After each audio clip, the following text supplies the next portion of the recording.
Assalamualaikum warahmatullahi wabarakatuh. Anda rindu mendengarkan kajian-kajian dari ustadz-ustadz kita dari Aceh? Kunjungi channel YouTube Maulizul Akbar NAD. Subscribe, like, share, komen.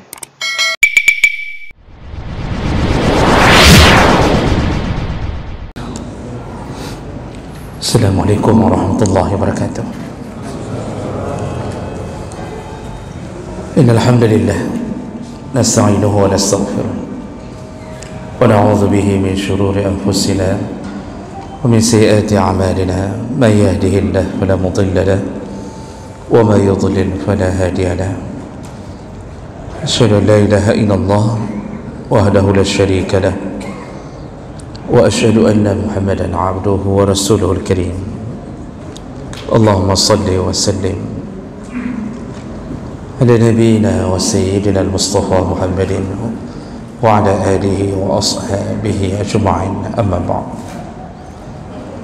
Rabbi shrah li sadri wa yassir li amri wa hlul 'uqdatam min lisani yafqahu qawli. Segala puji bagi Allah, kemudian salawat dan salam pada Rasulullah, pada keluarga dan seluruh sahabat-sahabatnya yang Allah muliakan, insyaAllah. Bapak-bapak, ibu-ibu, jamaah salat maghrib dan isya, dan semoga kedatangan kita menjadi pahala di sisi Allah Subhanahu wa ta'ala. Bapak ibu yang Allah muliakan, kita sudah menyelesaikan pembahasan tentang seputar adab hutang piutang, dan yang terakhir kita sudah membahas bagaimana seharusnya orang yang memberi hutang juga beradab dengan cara menagih yang baik, memberikan banyak keringanan bagi mereka yang benar-benar tidak mampu, lalu mendoakan mereka agar mampu membayarnya, dan sampai kalau boleh memaafkan. Tapi itu tentu bagi orang yang kita lihat jujur, amanah dan benar-benar tidak mampu membayar hutang.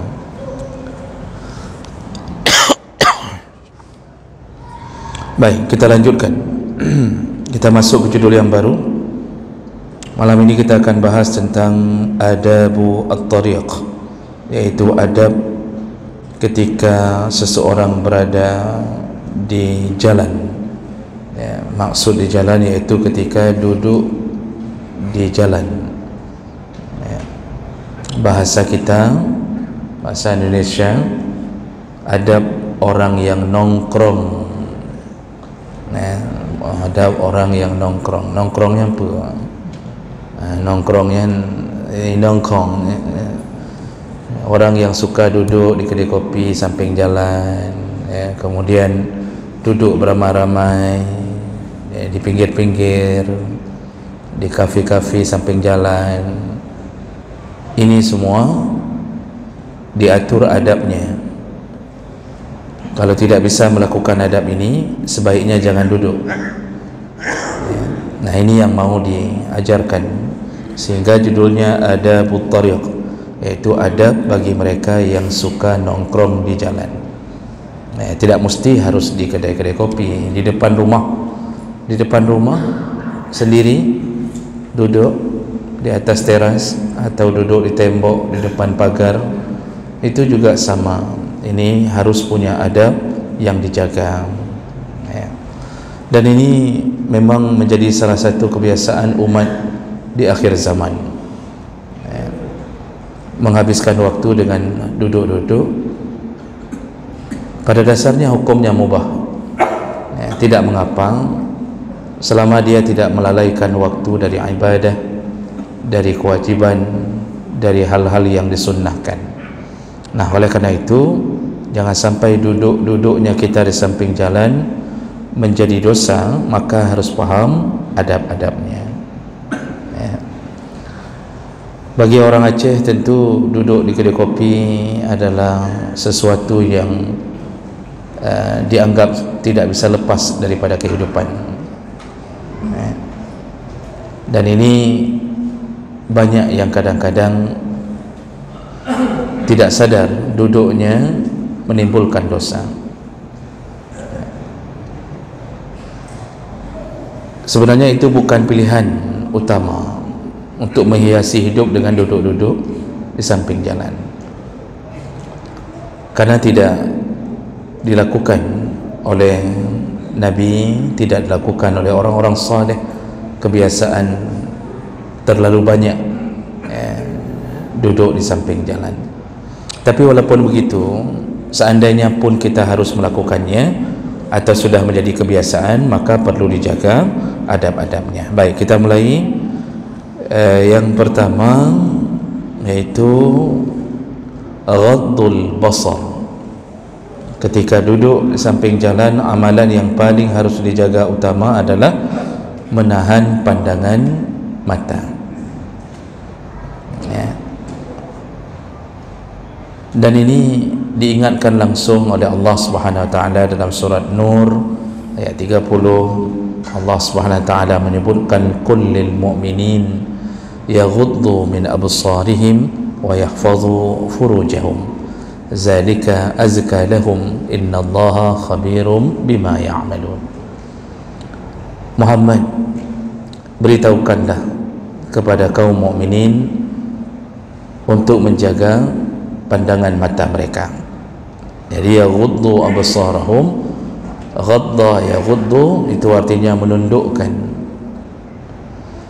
Jadi sebenarnya kita tidak dilarang untuk melihat, karena mata diciptakan memang untuk melihat, tapi disuruh jaga. Cara menjaganya salah satunya adalah menundukkan.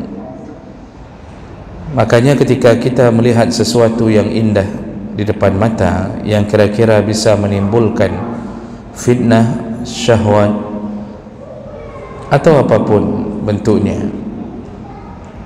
kita tidak bisa mengelak, Pak. Nah, mungkin kita kasih tahu orang, tidak mungkin kita kasih tahu orang, ini jangan lewat-lewat lagi depan saya, ya. Kata orang, pu jalan makahnya. Orang kan begitu, kalau kita kasih tahu baik-baik lewat dia, no, dia pasti marah, Pak. Dia akan mengatakan, pu jalan makahnya, pu jalan mamakmu buat ni. Pasti begitu. Jadi kita tidak mungkin suruh orang nggak boleh lewat depan kita, apalagi jalanan umum. Semua orang punya hak, dan kita tidak bisa cegah anak orang, kita tidak bisa cegah orang-orang yang berlalu lalang dengan berbagai maksiat mereka lakukan, termasuk pakaian ketatnya seorang perempuan. Itu tidak bisa kita larang, Pak. Nanti ada babnya, nanti disuruh amar ma'ruf nahi munkar. Tetapi ketika kita terjebak pada kondisi itu, satu-satunya yang bisa menyelamatkan keadaan kita adalah tundukkan. Tundukkan itu ya lihat ke bawah. Kalau lihat ke atas kan agak susah, Pak. Masa selama orang lewat kita duduk samping jalan, mata kita ke atas terus. Fikir dia kok kapung apa ya. Jadi satu-satunya jalan tundukkan. Orang lalu lalang dengan berbagai maksiat, kita disuruh tunduk. Itu menyelamatkan iman. Karena maksiat itu bermula dari pandangan, lalu diolah di hati, setelah diolah dikeluarkan dari anggota tubuh yang lain, dari mulut, tangan, kaki. Kita ini mengupat orang, kenapa? Kenapa kita bisa sampai mengupat orang? Mengupat orang itu kan membicarakan perkara-perkara yang orang itu tidak sukai, atau kita membuka aib orang. Itu bermula dari apa? Karena kita sudah lihat, paling kurang lihat fotonya, kita sudah lihat. Karena sudah lihat, mulai hati berdetak untuk mengolah apa yang kita lihat. Kalau hatinya orang saleh merasa alah kan urusan dong, ini aib gok, nggak boleh kita buka, itu pilihan hati disertai bisikan malaikat. Tapi kalau orangnya tidak berilmu, orangnya tidak sama sekali tidak ada saringan, apa yang dia lihat diolahnya langsung, diolahnya. Makanya kita mulai mengeluarkannya dengan tangan, kita ketik di WA, lalu kita update status di Facebook. Tidak kusangka ternyata engkau begitu. Lepa home. Tapi kita ingin kasih tahu orang gara-gara penglihatan kita. Hati ini tidak tenang, syahwat membara ketika melihat. Menonton yang porno, melihat yang porno, hati yang tenang menjadi tidak tenang. Dari rencana tidak ada maksiat, kemudian diajak terus melakukannya, diajak terus melakukannya. Ini berawal dari pandangan. Makanya penyakit sakau pada pornografi itu karena mata, Pak. Jadi kalau kita buta, membayangkannya aja susah. Kalau kita seandainya diberi kekurangan oleh Allah, cacat, lalu kita sesali, padahal di balik kekurangan itu Allah mencoba menyelamatkan kita dari maksiat. Makanya orang buta itu salah satu cara Allah menyelamatkan. Dia cukup bersabar di dunia, tapi lebih selamat untuk akhirat. Kita yang terbelut ini, Pak, kita yang tidak buta ini yang banyak sekali dosa. Karena mata kita itu kadang-kadang ya memverifikasi apapun. Ya, kita lihat orang gemuk, kita akan mengatakan ustaznya bukan lembut dah, gara-gara melihat. Kalau bapak tutup mata dalam pengajian, ada nampak ustaznya? Tidak. Apakah bapak akan mengucapkan kalimat yang tidak baik? Tidak juga. Makanya paling bahaya pandangan mata ketika tidak dijaga.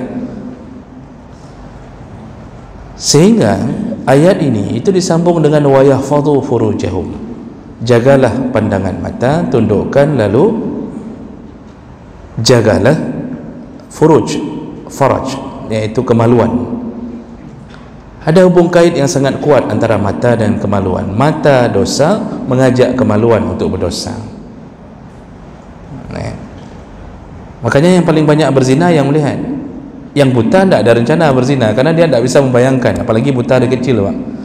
Kita bilang cukup cantik dindangnya, cukup seksi itu perempuan tu. Orang buta itu tidak bisa bayangkan. Dia membayangkan ya apa-apa yang terlintas di kepalanya. Tidak ada tamsilan yang dia bisa tahu. Tapi kalau sudah buta juga masih berzina, ya ada orang bergalim. Sudah mungkin itu butanya bukan buta dari bayi, itu buta sempat melihat, lalu menjadi buta karena terlalu banyak nonton film porno, buta.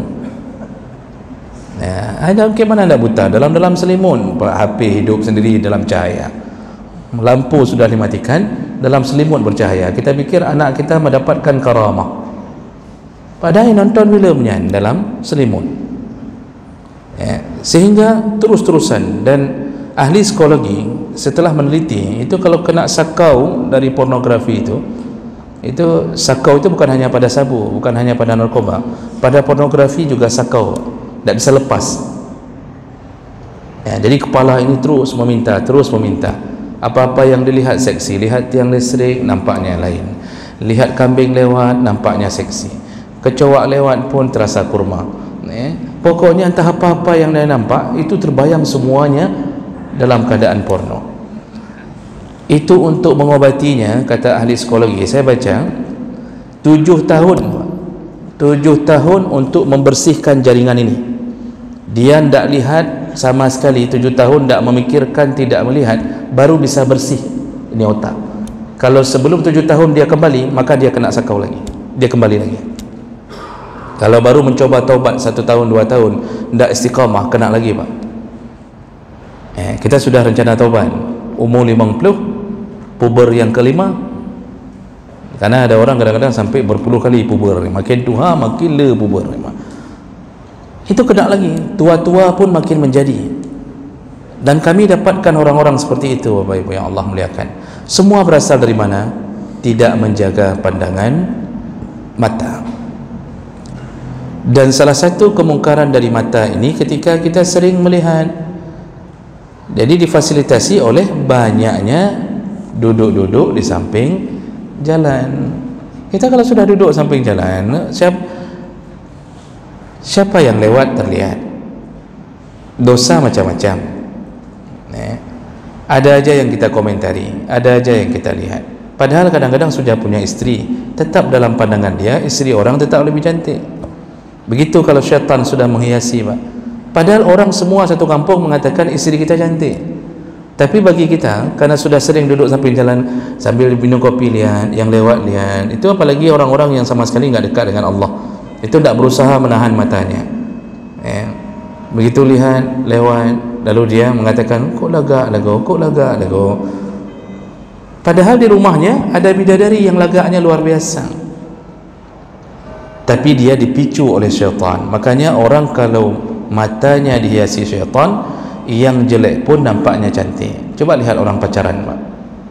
Orang pacaran tu, Pak, itu serba di depannya cantik semuanya. Padahal kalau kita tanya sama orang, misalnya ada orang ni pacaran, memang sudah dosa perbuatan ni. Kalau dia tanya sama orang, ada cantik cewek ni, orang mengatakan, mau puan ni lagi drum terbelah ni, seperti drum terbelah. Mana? Tapi sama dia cantik, Pak.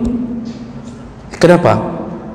Apa kata Rasulullah? La yakhluwanna ahadukum ma'a ghairi zi mahram. Janganlah kalian berdua-duaan, bersepi-sepian dengan yang bukan mahram, illa dipastikan wasalisuha asyaitan, dipastikan ada yang hadir di situ, yang ketiga. Siapa dia? Syaitan. Makanya dihiasi oleh syaitan. Sesuatu yang menjijikkan pun tak jijik waktu sedang pacaran tu, Pak. Coba bayangkan, makan pisang goreng, mulut berminyak, bibir berminyak, itu pesan air, Pak, itu satu pipet berdua. Nanti bayangkan pipetnya, Pak, berminyak-minyak dalam pipetnya, ya, berminyak-minyak tu pipet, Pak, tapi tetap indah bagi mereka. Kita kan waktu udah nikah, istri aja baru makan sesuatu yang berminyak, dia minum dengan satu gelas, kita sudah mulai mencari-cari di mana bahagian yang tidak kena minyaknya. Tapi waktu pacaran, Masya Allah, kenapa? Mata dihiasi oleh syaitan. Jadi syaitan membuat indah, jadi seakan-akan tai lalat pun terasa coklat. Ini akibat mata. Makanya duduk di jalan tu, itu paling bahaya mata. Allah langsung mengatakan, jagalah wahai mukmin, jagalah mata, dengan cara tundukkan. Jadi kalau ni bagi yang sering duduk ni, kita sekali-sekali memang ada duduk samping-samping jalan, Pak, tapi paling kurang begitu orang lewat tak usah terlalu diperhatikan, terutama yang bisa mengundang syahwat. Nah, Rasulullah sallallahu alaihi wasallam dalam hadis dari Jarir bin Abdullah radhiyallahu anhu, sa'altu Rasulullah sallallahu alaihi wasallam an nadril fujah fa'amarani an usarrifa basari. Hadis riwayat Muslim, Ahmad, Tirmizi, Abu Dawud.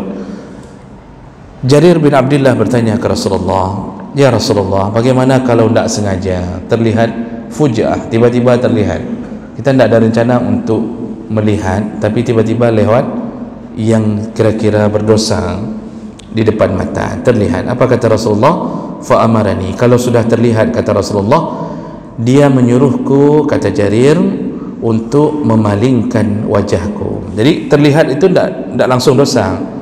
Jadi begitu lewat, kita nak sengaja pas begini sedang minum kopi, terlihat perempuan auratnya tidak lengkap. Auratnya tidak lengkap. Gimana cara aurat tidak lengkap? Perempuan auratnya terbuka.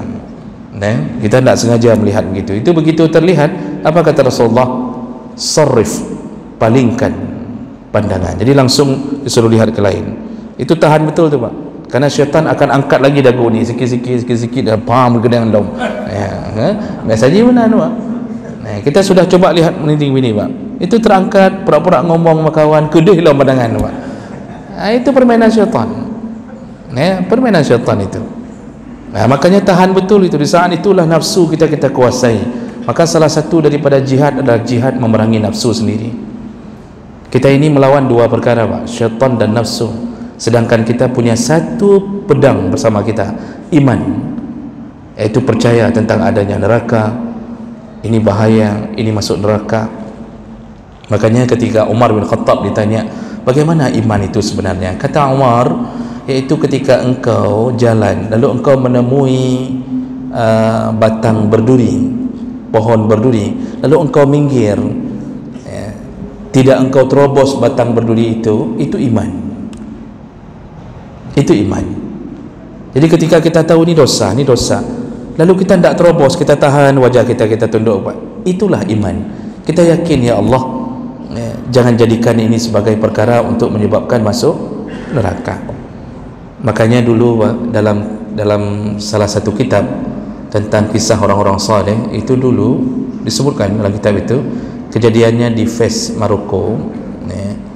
Itu ada anak muda yang tinggal, kebetulan rumahnya di tengah-tengah padang pasir, ya. Kemudian diceritakan bahwa ternyata ada musafir, seorang perempuan yang ketinggalan rombongan, sehingga perempuan ini bingung mau ke mana, dan dia menyusuri jalan itu sampai dia menemukan rumah tersebut, dan di rumah tersebut cuma anak muda ini tinggal, dan keadaan sudah malam.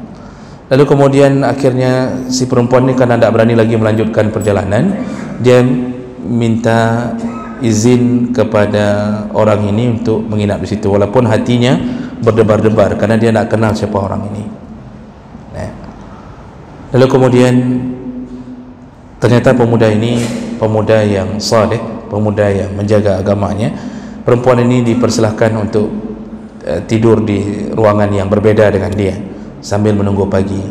Nah, ketika datangnya malam, jadi karena pemuda ini sendiri, syaitan datang melakukan waswasah di dalam hatinya.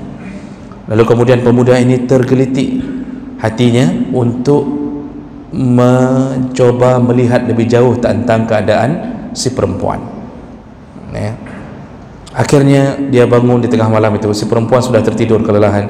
Dia bangun, dia lihat dari jauh, dan ketika dia pandang, dia nampaklah perempuan ini memang cantik. Itu kan cantik itu karena syaitan sudah mulai waswasah, maka dalam hati itu sudah mulai kulaga aku, apalagi selama ini tinggal sendiri, Pak. Makanya paling cepat tergoda itu orang-orang yang hidup sendiri.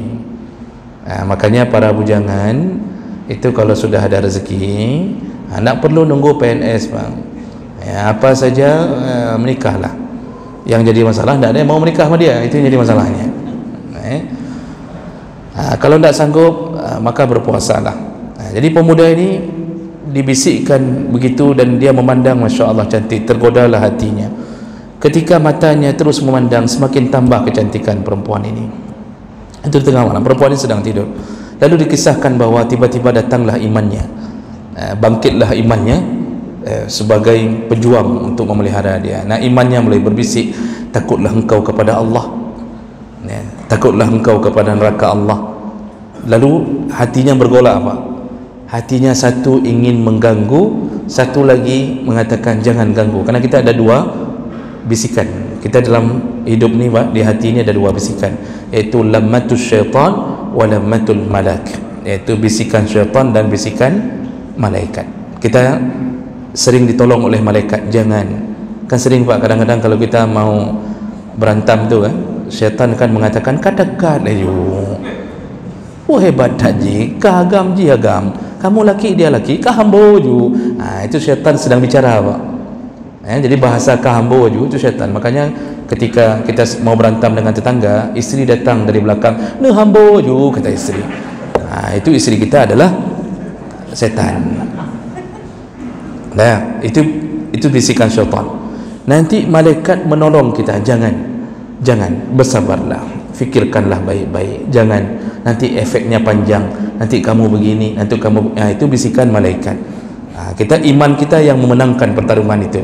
Maka laki-laki itu apa yang lakukan, Pak? Matanya sudah mulai tertuju dan dia sudah merasa syahwatnya naik. Lalu kemudian untuk mengalahkan syahwatnya, dia ambil lilin, dia ambil lilin atau apapun yang bentuknya api di masa itu, dia hidupkan, dia bakar tangannya. Begitu dia bakar telapak tangannya, terasalah panasnya. Di situ dia mengatakan, "Ya Allah, api ini tidak sanggup kutahan. Bagaimana aku bisa menahan nerakamu?" Di situ kalah nafsunya, Pak. Akhirnya dia tidur kembali. Tak mau lagi dia lihat perempuan itu. Makanya pandangan mata itu cukup bahaya. Makanya bapak-bapak yang duduk di kedai-kedai kopi itu bawalah korek. Yang sering-sering duduk di kedai kopi, duduk samping jalan tu, sekarang dunia samping jalan semua Pak. Sepanjang jalan masya-Allah Pak, di sepanjang kota itu sampai ke jalan-jalan mandum sudah mulai taruh kursi, duduk berduaan segala macam. Kita punya kebiasaan yang terus menuju ke neraka, terus menuju ke neraka, mendekat ke neraka. Duduk berdua-duaan sampai malam. Pak. Ini yang dosa bukan hanya orang pacaran itu Pak. Yang po kedai, yang po kedai, yang punya kedai itu ketika dia tahu tempat dia memang dijadikan ajang untuk pacaran, maka semua dosa orang pacaran ini dialirkan kepada yang punya kedai. Man sanna sunnatan sayyi'atan, barang siapa yang melakukan satu keburukan lalu diikuti keburukannya oleh orang lain, maka keburukan itu dicatat dosanya, lalu kemudian dialirkan kepada yang membuat keburukan itu muncul. Maka hati-hati Pak. Hati-hati yang buka tempat jaga, bisa jaga tidak dari maksiat. Kalau tidak bisa jaga, tidak usah buka bisnis yang seperti itu. Tapi kalau bisa jaga, kita tulis khusus untuk yang sudah menikah. Duduk di sini wajib bawa buku nikah. Sudah 3 bulan kita jualan, tidak ada yang duduk satu orang pun. Kata orang begitu dibaca, buku nikah, tak aja kopi buku nikah, kata orang. Memang resiko memang kita kalau mau melakukan yang baik-baik Pak. Maka syaitan itu selalu memenangkan pertarungan ketika kita tidak ada andalan untuk bisa bertahan dari nafsu. Maka jemaah melakukan Allah Subhanahu wa taala, terlihat sesuatu yang tidak disengaja itu tidak berdosa, tapi segera palingkan wajah. Makanya dalam hadis yang lain Nabi sebutkan, la tattabi' an-nadhra bin nadhra, janganlah engkau ikuti pandangan pertama dengan pandangan kedua. Pandangan pertama nikmat, pandangan kedua laknat. Bapa yang pernah temani isteri belanja di pasar impres, biasanya posisi isteri di depan atau suami di depan? Yang pengan-pengan urindang yang belanja, kita yang sering temani isteri belanja Pak. Itu isteri yang di depan posisinya waktu kita keliling di pasar-pasar tu, atau suami di depan? Isteri di depan, karena isteri yang cari barang, suami biasanya pegang barang. Isteri di depan, dia memimpin. Kalau dalam urusan belanja, istrilah di depan Pak. Kita orang yang jadi korbannya, kita bawa di belakang, dia berdiri, kita berdiri. Cuma menangnya suami, pandangan suami tidak bisa dikontrol oleh isteri. Isteri terus melaju di depan, suami alehoho gengi Pak. Kanan kiri, masya Allah. Kata suami, ya terus depan, tiba-tiba nggak tahu lagi di mana istrinya. Yang dia ikut ternyata istri orang, masya Allah. Ini karena sudah terjebak begitu. Nah, coba lihatlah Pak, masya Allah, istri di depan, tapi kadang-kadang nafsu ini kita mulai terlihat keadaan-keadaan orang Pak yang belanja itu semuanya indah. Kenapa? Syaitan menghiasi. Itu bahayanya permainan mata ini. Oleh karena itu berhati-hatilah, karena kalau ini tidak taubat dalam masalah ini, kita biasakan mata ini terus melakukan maksiat, kita manjakan dia, kita tidak punya sedikit pun filter, tidak punya sedikit pun keinginan untuk menahan, maka seluruh dosa-dosa, sebenarnya dosa mata itu dosa kecil, melirik, memandang, sebenarnya masuk kategori dosa kecil, tapi begitu dikumpulkan berulang-ulang, maka dia berubah menjadi dosa besar. Sekali pandang masih kecil, lalu terjadi israr, yusirruna ala ma yaf'alun, mereka mengulang-ulang. Jadi misalnya kita lihat sesuatu Pak di HP ni, dah lihat sesuatu, HP ni tak bisa kita tahan Pak, dia ada pop up, muncul sendiri. Kadang-kadang sedang kita lihat, tiba-tiba muncul. Kita rencananya mau buka Serambi Indonesia, kemudian muncul macam-macam iklan yang kita tidak bisa tahan itu. Di saat seperti itu, kalau kita orang saleh, maka segera kita palingkan, lalu kita tarik ke atas. Pokoknya yang aneh-aneh di Facebook kita tarik, atau kita delete. Itu sudah menahan pandangan. Tapi ada yang model tarik ke atas, 5 menit kemudian semuanya ditarik ke bawah. Dilihat lagi, wah kamu ada kamu ana mau lihat. Ini apa-apaan ini Pak? Inilah syaitan mengatakan, hai baik lewat, yang kau tarik ilmu, tarik lagi ke bawah. Masya Allah, Bapak Ibu yang Allah muliakan, begitu susahnya berjuang melawan nafsu kita. Maka yang duduk di jalan, amalan pertama adalah tahan pandangan. Saya bacakan hadis sebelum saya berhenti. Dari Abu Sa'id Al-Khudri radhiyallahu anhu qala Rasulullah sallallahu alaihi wasallam, iyyakum wal julus ala turuqat. Kata Rasulullah, waspadalah kalau engkau duduk-duduk di samping jalan. Ini langsung dari Nabi mengatakan, waspadalah kalian, hati-hatilah kalian ketika kalian duduk-duduk di samping jalan. Faqalu, jadi orang yang diingatkan oleh Nabi ini, beberapa orang sedang duduk samping jalan, diingatkan Nabi, hati-hati, kata Nabi, ini hati-hati yang duduk-duduk samping jalan. Lalu mereka menjawab, malana buddun innama hiya majalisuna natahaddas fiha. Ya Rasulullah, kami sudah kebiasaan duduk seperti ini sudah memang kami menjadi hobi harian.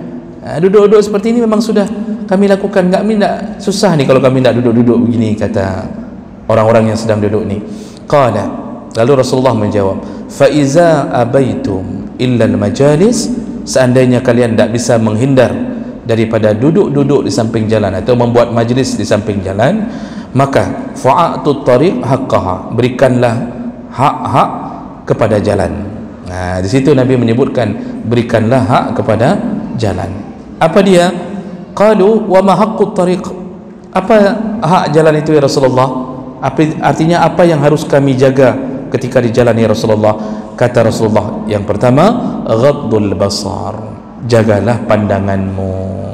Nanti yang kedua kaful azza, jangan sakiti orang. Waraddus salam, jawablah salam. Wa amrun bil ma'ruf wa nahyun 'anil munkar, lakukanlah amar ma'ruf nahi munkar. Nanti kita bahas satu persatu, Pak. Tapi intinya Rasulullah ternyata mengatakan yang duduk samping jalan jagalah pandangan.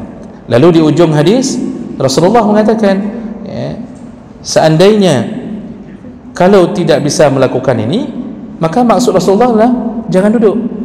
Kita tahu mata kita bahaya, Pak. Kita tahu mata kita akan membuat kita dosa. Menyuka ada depa lagi kan? Baik dah dua. Jangan sering-sering duduk samping-samping jalan, Pak. Kalau mau duduk di kedai kopi, duduk ke dalam sana, bahagian dalam. Jangan yang ngambil di bahagian luar yang sering orang lewat. Ini banyak fitnahnya. Kita khawatir, Pak, kita meninggal itu dalam keadaan belum taubat dengan kebiasaan itu. Kita terus menganggap remeh, titik uro samping jalan, duduk, nongkrong sana, nongkrong sini. Kita khawatir nyawa kita dicabut Allah di saat kita sedang melakukan hal seperti itu, sehingga tidak ada daya kita mempertahankan diri di hadapan Allah Subhanahu wa ta'ala. Maka kalau tidak bisa, duduklah di rumah, pandang saja istri sendiri. Oh, mau seperti istri orang yang di samping jalan, hiasi istri sendiri. Oh, istri orang bibirnya merah merekah, kemudian seksi, bajunya pendek, terbuka aurat, beli baju pendek untuk istri, beli lipstick yang baik untuk istri. Ini ndak, bilang aja sama istri, bola gaji, kamu maunya kayak artis sikit lah kalau dandan. Begitu diminta modal, apa katanya? Kau pakai timun aja, nggak usah beli macam-macam. Itu timun dibelah-belah, taruh di wajah, taruh ni. Itu andalan kita, Pak. Kalau nggak disuruh pakai bedak yang putih-putih yang dijual 5.000 dapat 3 di pasar itu, Pak. Yang ketika istri pakai, kita nggak tahu mana kuntilanak, mana istri. Itu andalan kita. Kita suruh istri untuk berbuat baik, tapi kita tidak mau kasih modal. Makanya suami begini tidak betul. Harus lebih belanja untuk bersoleknya istri. Baik, ini yang pertama yang perlu kita jaga ketika duduk di samping jalan.